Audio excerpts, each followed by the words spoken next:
വേനൽ ചൂടിലെ വൈദ്യുതി ഉപയോഗത്തിൽ നിയന്ത്രണം വേണമെന്നാണല്ലോ KSEB പൊതുജനങ്ങൾക്ക് നൽകുന്ന നിർദ്ദേശം.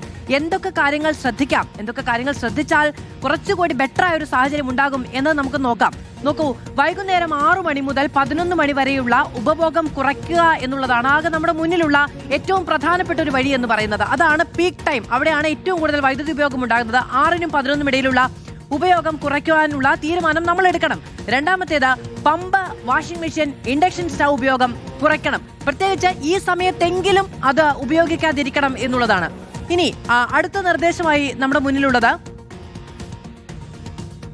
വാട്ടർ ഹീറ്റർ, ഇസ്തിരിപ്പെട്ടി, AC ഉപയോഗം കുറയ്ക്കണം എന്നുള്ളതാണ്. ഇതൊക്കെ നമുക്ക് എല്ലാ ദിവസവും വേണ്ടി വരും. പക്ഷേ അതിന്റെ ഉപയോഗത്തിന്റെ നിരക്കും അത് ഉപയോഗിക്കുന്ന സമയവും ഒക്കെ കുറച്ചുകൂടി പരിഗണനാ വിഷയമാക്കി എടുക്കേണ്ടതുണ്ട് എന്നതാണ്.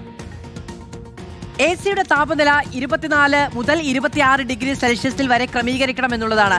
നമുക്ക് ഈ ചൂടാണ്, ഈ ഉഷ്ണമാണ്. സ്വാഭാവികമായും ഒരു 18-19 നമുക്ക് താപനില ക്രമീകരിക്കാനുള്ള ഒരു ഉൾവിളി ഉണ്ടാകും. പക്ഷേ ഏറ്റവും ഇപ്പോഴത്തെ സാഹചര്യത്തിൽ ആരോഗ്യകരമായ നിലയിലുള്ള ഒരു താപനില ക്രമീകരിക്കണമെന്നൊരു നിർദ്ദേശം നൽകുന്നുണ്ട് KSEB. 24 മുതൽ 26 ഡിഗ്രി സെൽഷ്യസ് വരെയായി ക്രമീകരിക്കണമെന്നത്. വാഹന ചാർജിംഗ് 6 മണിക്ക് ശേഷം ഒഴിവാക്കണം എന്നൊരു നിർദ്ദേശം കൂടി നൽകുന്നുണ്ട്.